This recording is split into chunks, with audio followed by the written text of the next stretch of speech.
So first, let me introduce myself. I am Manish Raghuvanshi. Basically, way back I was a software developer. Way back in 2000, for almost 3.5 years, I was software developer.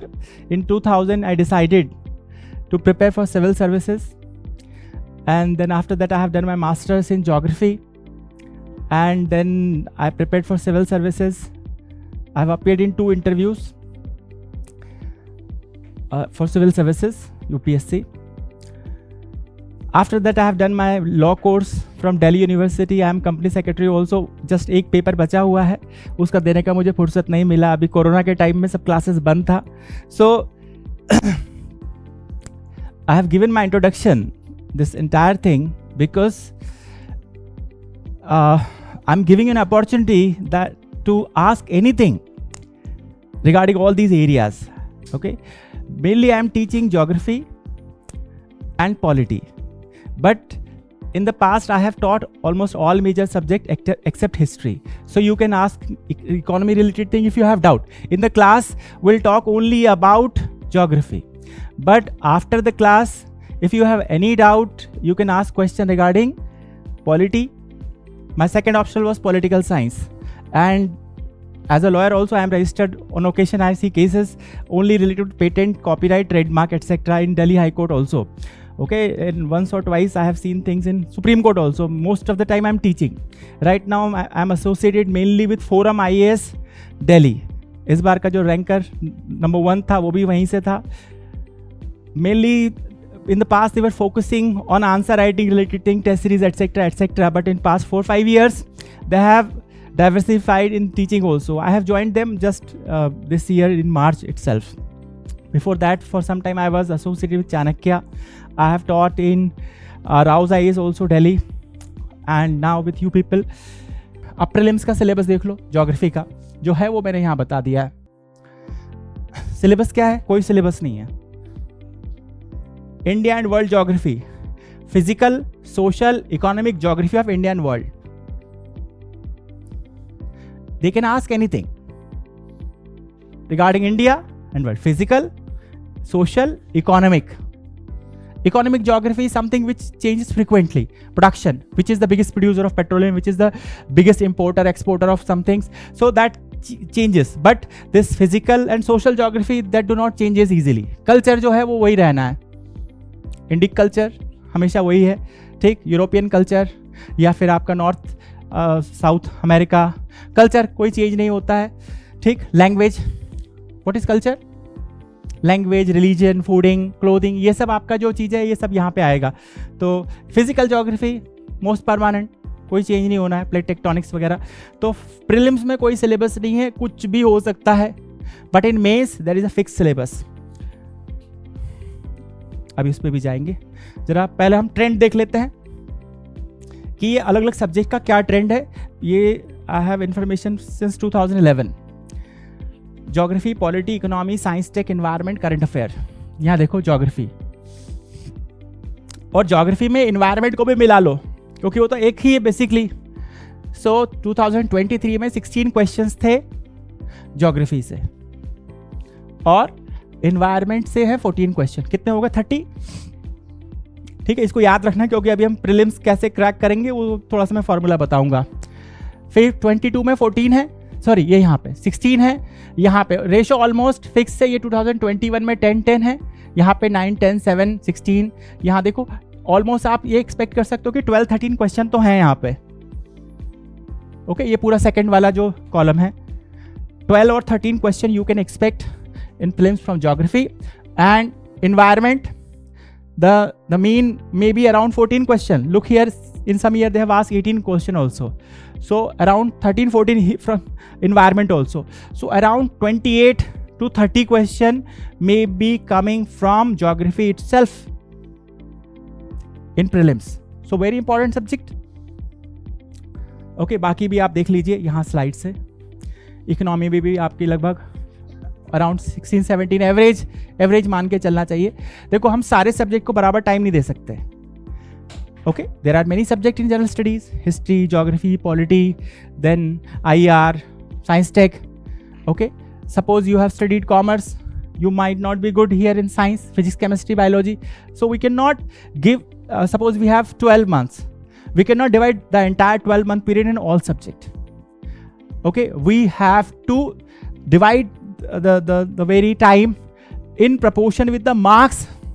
Okay, the question which are coming from that very area. We have to be result oriented. So आप अपना देख लो कि आपका कौन सा interest area है और आपको कितने क्वेश्चन चाहिए, कट ऑफ कितना है. यूजुअली कट ऑफ नहीं, ये तो वही चार्ट है. कट ऑफ ये रहा, कट ऑफ ये रहा. ये 2022 का कट ऑफ है. यूपीएससी ने जो बताया है, ये जब बनाया था मैंने स्लाइड तब 23 वाला था नहीं अवेलेबल, तो वो मोटा मोटा 90-95 इसी रेंज में रहता है. ये जनरल वाले को ही हम कंसीडर करते हैं. ठीक, ये ईडब्ल्यूएस में कोई ज़्यादा फर्क नहीं है, बल्कि थोड़ा सा थोड़ा सा है फर्क. ये ओबीसी में देखो बहुत फर्क नहीं है. ठीक, तो ये फिजिकल वाले कैटेगरी में, ये एसटी वाले में 69-70 मार्क्स पे कट ऑफ जा रहा है. तो अपने हिसाब से आप देख लो. सभी लोगों को whatever category you may be in, you have to prepare as general candidate itself. क्योंकि लाइफ खराब करने के लिए नहीं कि हमारे पास मान लो एसटी कैटेगरी है, एससी कैटेगरी है, तो हम 35-20 साल तक तैयारी करते रहेंगे. लाइफ तो एक ही है. पूरा ऑनेस्टली काम कीजिए, यू विल थ्रू. तो 88 मार्क्स चाहिए हमको. In prelims there are 2 papers, GS and CSET. CSET that is just qualifying. 33% marks and you are done. Second paper कितना मार्क्स चाहिए आपको? 50% मान लो. 50% मार्क्स पे कट ऑफ है मोटा मोटा.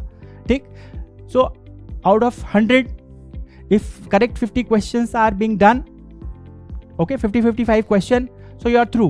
30 क्वेश्चन तो आपको ज्योग्राफी और इकोलॉजी इन्वायरमेंट से ही मिल रहा है.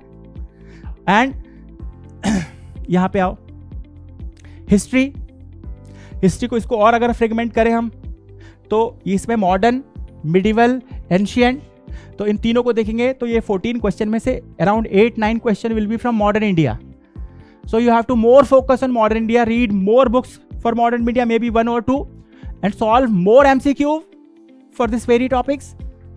Okay, for prelims we need different approach, for mains we need different approach. So here in 14 almost 8 question from modern India, 2 to 3 question from medieval. So if you are not very much interested in history, okay, you can give less efforts here. And here also what you can do, if more questions are coming from cultural history part, so in medieval segment you may skip the political conquest etc, political history, the entire lineage etc, किसका बाप किसका बेटा कौन क्या, पूरा जो family chain है उसको ड्रॉप कीजिए. You just study the Mughal art and culture etc. Focus more on culture part, because in mains also this culture is there, art and culture is there. Okay, so whatever time is available you have to use that time reasonably, rationally, then only you will pass it. Time सबके पास है उतना ही, कुछ लोग crack करेंगे. टीना डाबी का मैंने example शायद आपको बताया था पिछले बार जब हम लोग मिले थे, कि 22 साल में उसने क्रैक कर लिया. क्या 22 साल में आप एक्सपेक्ट करोगे कि सारा दुनिया जहान का नॉलेज आ जाएगा आपके पास? नहीं आएगा. You just systematically read things. Limited number of books are available in the market, everybody is reading that book. सब लोग वही बुक पढ़ रहे हैं, कोई नया बुक कुछ नहीं पढ़ रहा है. वही पढ़ेंगे, क्वेश्चन डिफिकल्ट आ जाएंगे तो लेवल नीचे चला जाएगा, कट ऑफ नीचे चला जाएगा. क्वेश्चन ईजी होंगे तो ऊपर चला जाएगा. इशू ये है कि आप जो पढ़ रहे हो अगर उससे क्वेश्चन आता है तो आपको ठीक करना चाहिए उसको. जो अवेलेबल बुक सोर्स है उससे पढ़ने के बाद अगर उसको भी आप ठीक नहीं कर रहे हो, तब तो फिर सिलेक्शन कैसे होगा? कोई दूसरा नया बुक नहीं है मार्केट में, या कोई लोग कुछ नहीं पढ़ रहे हैं. MCQ, solve more and more MCQ so that your accuracy level is high. जो 4 ऑप्शन होंगे उनमें देगा 1 and 2, 1 2 3, 1 2 3 4, none. So वो जो सिलेक्शन है आपका, that must be proper. 50% is not too much. Okay, so here the ancient history, so modern, medieval and ancient. From ancient again 3 to 4 questions are being asked. So if you want to read something, you may focus here on modern and ancient. Culture you have to read from the Indus Valley till date, but the political history you can skip here if you don't have much time. और you are not very much in, because medieval history में बहुत सारे नाम ऐसे होंगे कि वो सब खिचड़ी हो जाएगा थोड़े दिन के बाद में. So you may go through NCERT, that's okay, but उसके बाद और नया बुक हमको नहीं पढ़ना है. In science tech you may skip chemistry. Suppose in your entire life you have not studied science, so 1 or 2 questions definitely will be there from chemistry, and that question will require deep studies.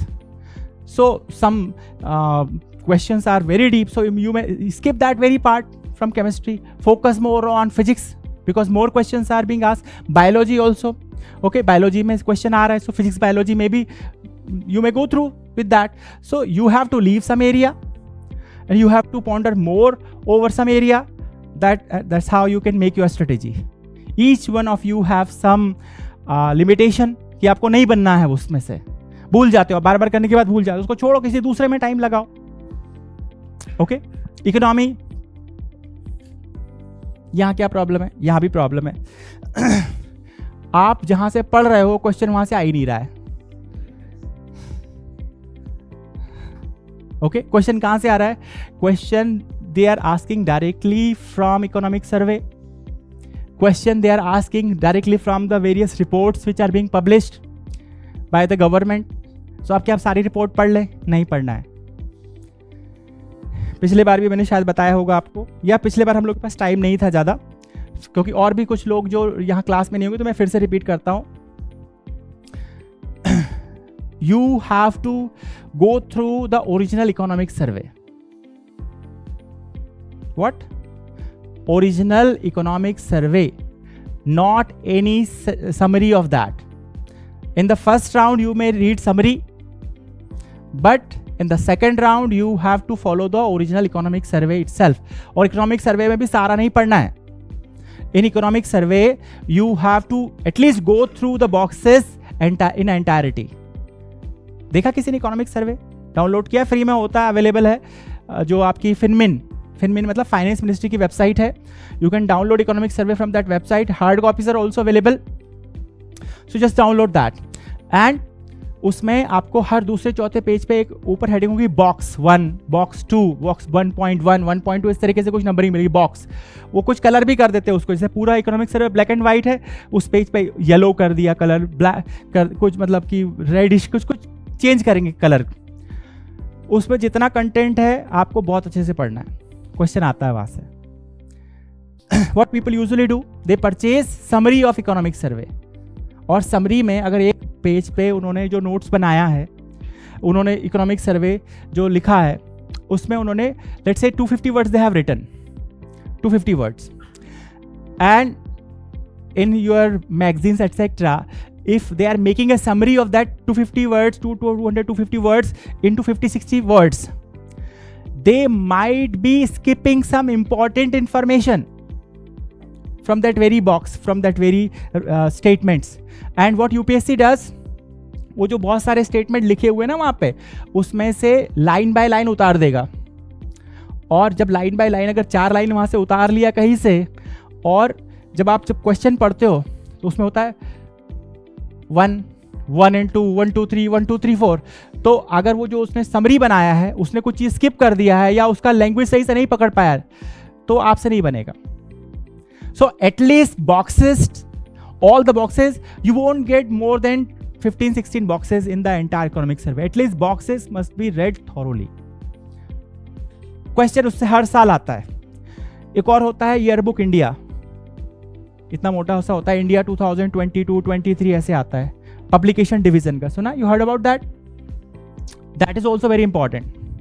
यहाँ पे इधर 2015-16 में 39 question directly came from India yearbook. Summary of that India yearbook is also available in the market, but we have not to read that summary. You should try to follow the original yearbook India. In the exam, there are questions regarding RTI Act. There are questions about that very Consumer Protection Act. Okay, in the past examination in prelims, there are questions, and about other acts also. So are we supposed to study all these acts? No. We are not. See, law एक अपने आप में अलग dimension है. हर एक, जैसा आपका constitution है, आपने बैरेक्ट पढ़ा होगा, PM बख्शी वगैरह पॉलिटी में, तो जो आपका कॉन्स्टिट्यूशन जैसा होता है वैसे ही वैसे लीगल लैंग्वेज इन सारे एक्ट की, आप नहीं पढ़ सकते उनको. But this year book India that has provided it summary in half page for in whatever around 20-25 chapters are there in the book. Out of 25 chapters, at least 9-10 chapters are very important. The science tech related chapter. Every year, whatever the Ministry of Science Tech has done, the latest update, every year they send information in 2-3 pages to publication division.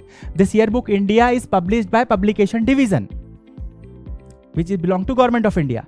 So जैसे आपका economic survey है, in the same way every ministry gives some update what they have done in the entire year to publication division and they summarize it into a voluminous material.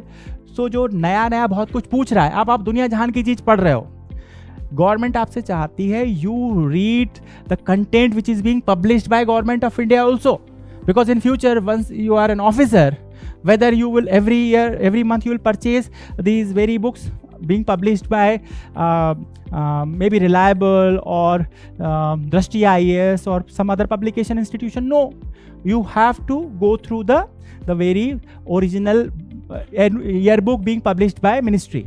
Each and every ministry publishes annual report, but we don't have that much time that we may go through the entire report, 200 pages.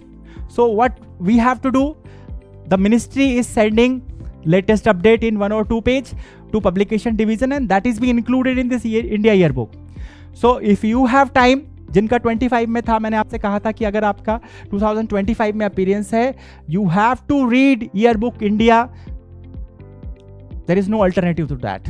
Every year 10 questions are being asked from that. Very very important. कुछ चीजें repetitive होंगी, जैसे let's say there is one chapter for Indian polity. So उसमें कितनी ministries हैं, कितनी ministry हैं India में? How many ministries are there at present? अगर आपको पता लगाना है तो या तो आपको ओपन करना पड़ेगा वेबसाइट, ओके, इंडिया पोर्टल, वहां से पता चलेगा, या यहां से पूरा लिस्ट बनाया हुआ है उनका. मोदी के आने के बाद में इन्होंने 7-8 मिनिस्ट्री को क्लब करके रिड्यूस कर दिया था. ठीक, अभी हो सकता है 24 में इलेक्शन होगा, उसके बाद में कुछ नई मिनिस्ट्री क्रिएट हो जाए, कुछ जो ऑलरेडी है वो खत्म हो जाए, तो आपको ये सारा लेटेस्ट इन्फॉर्मेशन वहाँ से मिल जाएगा एक जगह से, तो उसको पढ़ लो. बाकी जो पॉलिटी में, कॉन्स्टिट्यूशन में कितने आर्टिकल है, कैसे काम हो रहा है, प्रेसिडेंट है, कैसे इलेक्शन, वो छोड़ देना. So many things you may skip. हाँ please. So you may skip many things from that book, but there are chapters regarding finances, there are chapters regarding science tech, there are chapters regarding I'll see the book is available for download also, but they will not give you the most up-to-date edition. So what we'll do, someday we'll download the book and I will ask you to take the important chapters. So उसमें से 8-10 chapter है, उनको पढ़ना ही पढ़ना है, और आपको वहाँ से 100% क्वेश्चन मिलेगा.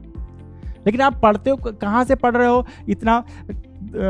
मान लो कि जो बहुत सारे इंस्टीट्यूट हैं दिल्ली के, यूपीएससी आजकल क्या कर रहा है कि उन सबके नोट्स लेके ही बैठता है शायद, और उसमें से क्वेश्चन ही नहीं मिलता. विजन आईएएस से उसके पूरे नोट्स में से इतना साल भर का जो मैगजीन बनता है उसमें से सारे आपके जो ये करंट मिल जाता था, लेकिन आप 1-2 साल से कुछ नहीं मिलता है. सो हमको क्या करना है?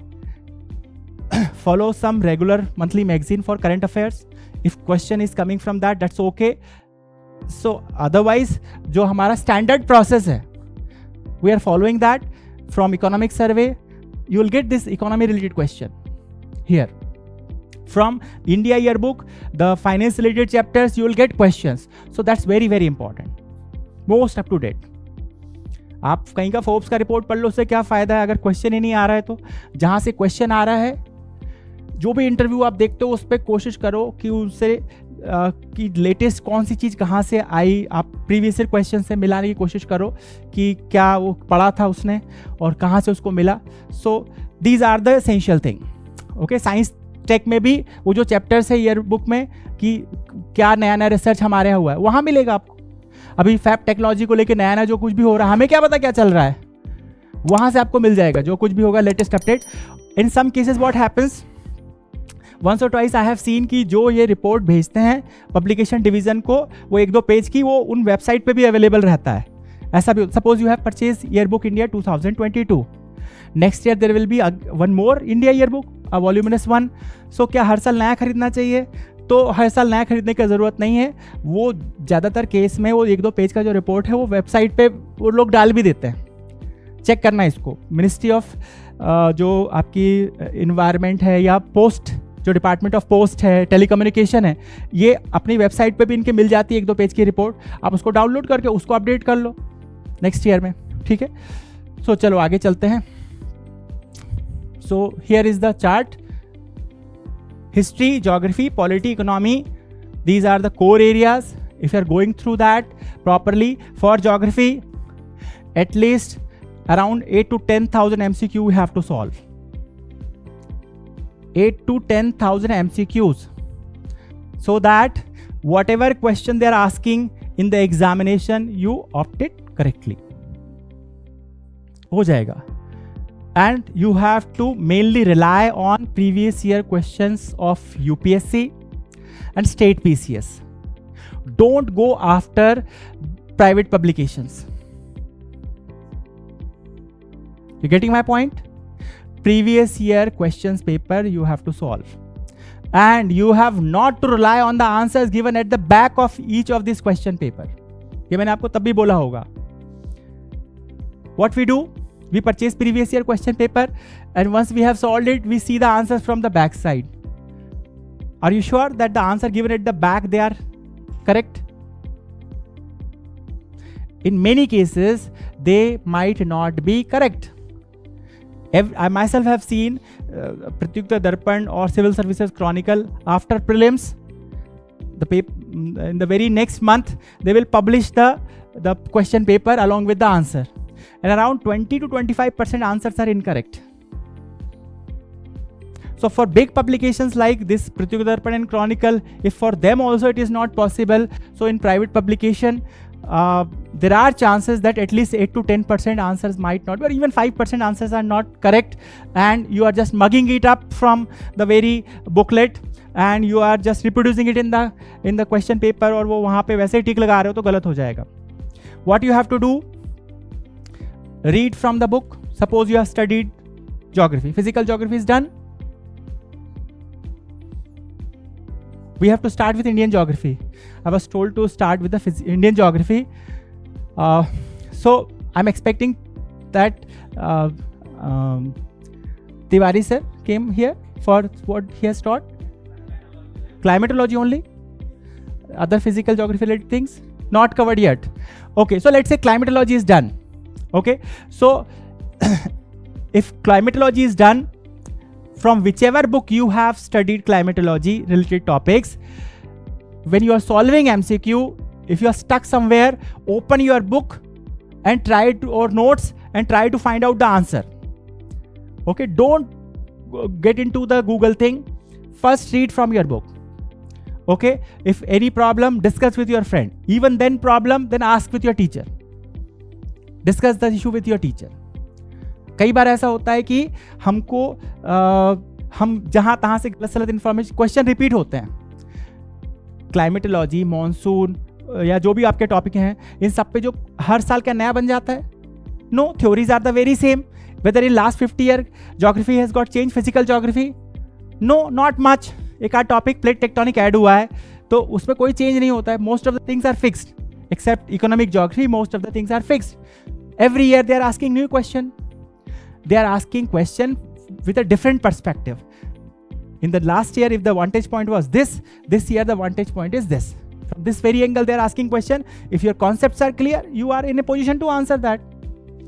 So for the entire 10-20 year previous year questions, you have to find answer on your own.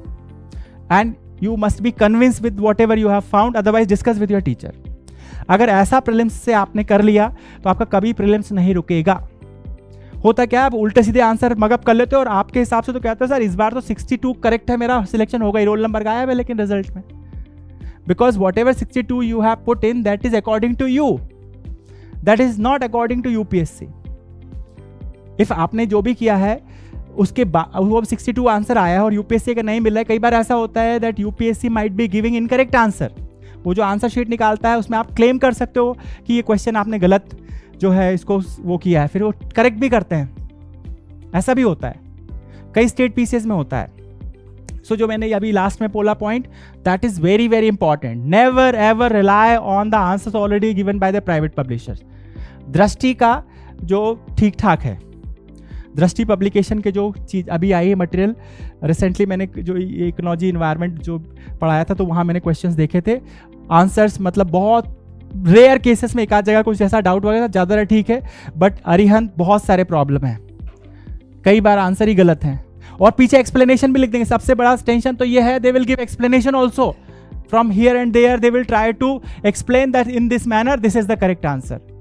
So that's the real problem. Okay, so any doubt? Let's move forward. Here's the cutoff. Okay, here is the syllabus for mains. Just geography. Okay, for other things you may download the very notification. GS paper 1, salient feature of world's physical geography. In the past only Indian geography was subject matter of mains. But now in 2013 when the syllabus got changed, so they have introduced physical geography also. So in main examination they may ask plate tectonics, they may ask cyclone is being formed. Here the physical geography include lithosphere, atmosphere, hydrosphere, biosphere. Biosphere specially covered in paper 3.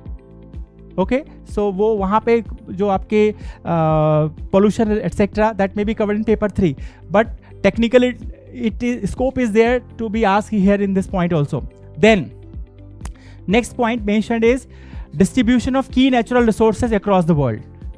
की natural resources, mineral resources. Okay, so पूछ सकता है India और world. India में है तो कोई दिक्कत नहीं, वर्ल्ड में है तो थोड़ा सा प्रॉब्लम है. Suppose let's say if they are asking question about distribution of uranium in the world. So you may prepare coal or iron or maybe uranium etc.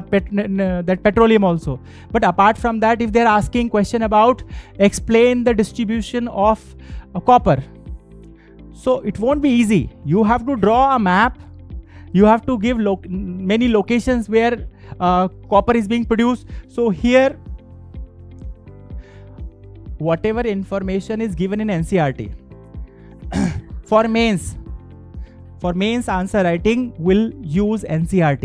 In NCERT the human geography related NCERT, whatever location they have provided, keep in mind only that one. That's sufficient, more than enough. Usually question is around that very topics.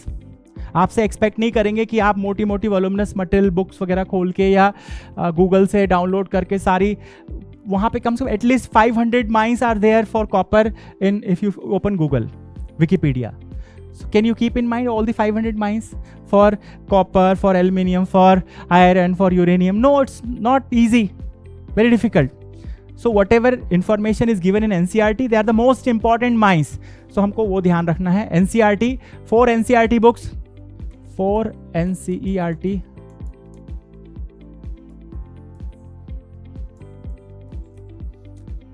2 regarding India, 2 regarding world. One is that India physical environment, India people and economy. Okay, they are regarding India, and principles or fundamentals of physical geography, fundamentals of human geography. जो old वाला है उसमें principles है, शायद उसका नाम है principles of human geography, principles of physical geography. So we need these 4 books. And for mains most of the content focus will be here. Okay, distribution of key natural resources across the world including South Asia and Indian subcontinent. What is Indian subcontinent? What is Indian subcontinent? Our class is up to 1:30. Okay, so what is Indian subcontinent? Subcontinent means a part of some continent which is physically separate from that very continent. Okay, if we see India, so here in the top we have Himalayas. In Pakistan we have Suleiman, Kirthar and Makran ranges. Okay, here this side we have the Indo-Burma mountains. Okay, and from three sides we have oceans. So this very area which is physically separated from the rest of the world.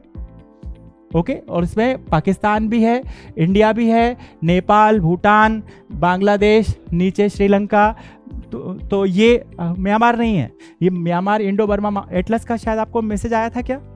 हाँ ठीक है, लेकिन आज हमारे पास थोड़ा सा late हो गया. तो this is what is Indian subcontinent, our neighbourhood. Afghanistan is not part of it. Afghanistan तो यहाँ हिंदू कुश माउंटेन के उधर है, ठीक है, बॉर्डर पे है. तो साउथ एशिया और ये जो पोर्शन है इसके लिए स्पेशल एम्फेसाइज किया है इसने. Okay, so till date they have not asked question, dedicated question, but if it is in syllabus question may be there. Factors responsible for the location of primary, secondary and tertiary sector. Primary sector means what? Related with land.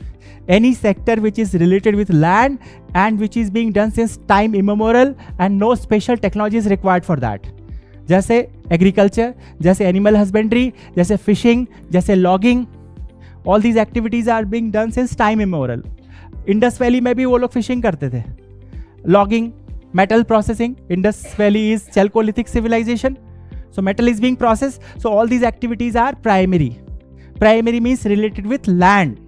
पेड़ भी उगेगा तो land पे उगेगा, mining होगी land से होगी, और whatever is coming out of this primary thing, if that value addition is being done into that, that is the secondary. जैसे कि आपने लकड़ी निकाला, लकड़ी प्राइमरी से आया, उसको फर्नीचर बना दिया, वैल्यू एडिशन हुआ, would and furniture is more costly, somebody has put in efforts in that. Okay, suppose किसी ने गेहूं का प्रोडक्शन किया, wheat, और somebody is making flour out of that, तो value addition हुआ. So making flour is secondary, producing wheat is primary. Fish को अगर आप कैनिंग कर रहे हो, पैकिंग कर रहे हो, that is secondary. metal processing कर रहे हो, that's secondary. tertiary is service sector. ठीक है, so ये आपका location, factor responsible for the location of primary. एक वेबर का मॉडल है, थोड़ा सा हम देखेंगे कभी जब ये ह्यूमन ज्योग्राफी वाला पार्ट आएगा. This is the syllabus. First we will start with Indian geography, उसके बाद हम देखते हैं आगे क्या प्लानिंग है यहाँ पे. ठीक है, okay, you have to keep in mind the syllabus. In prelims there is no syllabus, but in mains strictly we have to follow the syllabus because geography is very vast subject. Okay, सब कुछ नहीं पढ़ना है. We have to focus primarily on whatever is in syllabus. Industry in various parts of the world, including India. So, world means the very fundamentals of human geography related book we will use. Okay, next point is important geophysical phenomena such as earthquake, tsunami, volcanic activity, cyclone. So, earthquake, tsunami, etc. they are part of plate tectonic process. So plate tectonic related questions may be there. They may ask you explain earthquake with the help of plate tectonic. They may ask you to explain mountain with the help of plate tectonics. Okay, so question may be there. Cyclone तो already आप लोग पढ़ चुके हैं. तो India primarily have tropical cyclone. अभी भी चेन्नई वगैरह में जो flooding हुआ था recently. So temperate भी आता है cyclone India में क्या? Do we have temperate cyclones? Yes. The western disturbances. In North India, the western disturbance that we have, they are partially developed temperate cyclones. They are coming from Mediterranean Sea. But they affect only North India, mountainous regions, the snowfall, and in the plains, Punjab, Haryana, Uttar Pradesh, Bihar, etc. The rainfall during winters, which is very helpful for the wheat crop. That is the very temperate cyclone. So, वो आता है हमारे यहाँ पे, लेकिन mainly we are being affected by tropical cyclone. So 99.9% cases here this cyclone means tropical cyclone. So in the NCERT, okay, the issue here we have to answer two type of questions. Okay, how many of you have seen previous year question papers? Mains के देखा है सभी ने? पिछले बार शायद मैंने बताया था आपको किस टाइप के क्वेश्चन आते हैं? 150 word question, 250 word question. Okay, here बहुत स्लो है ये. 10 question of 150 words and 10 question of 250 words.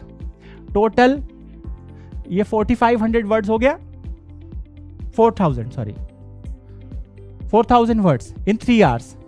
मैंने आपसे कहा था मेन एग्जामिनेशन में असली चैलेंज ये है.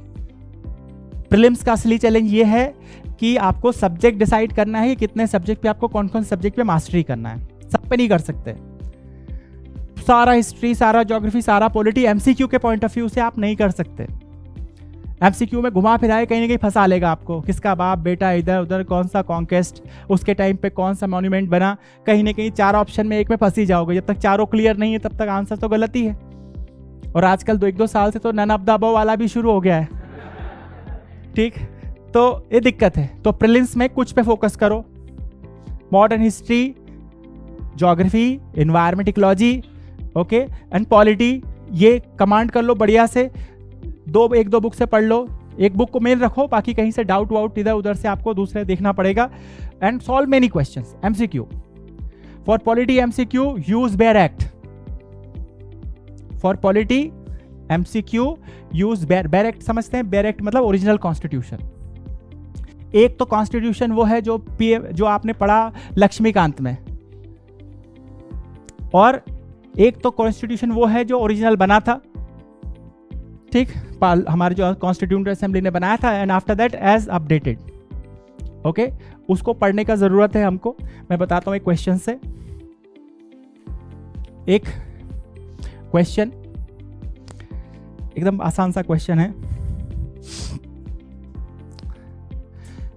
Executive of the union include, objective है, ठीक है, एग्जीक्यूटिव, यूनियन एग्जीक्यूटिव.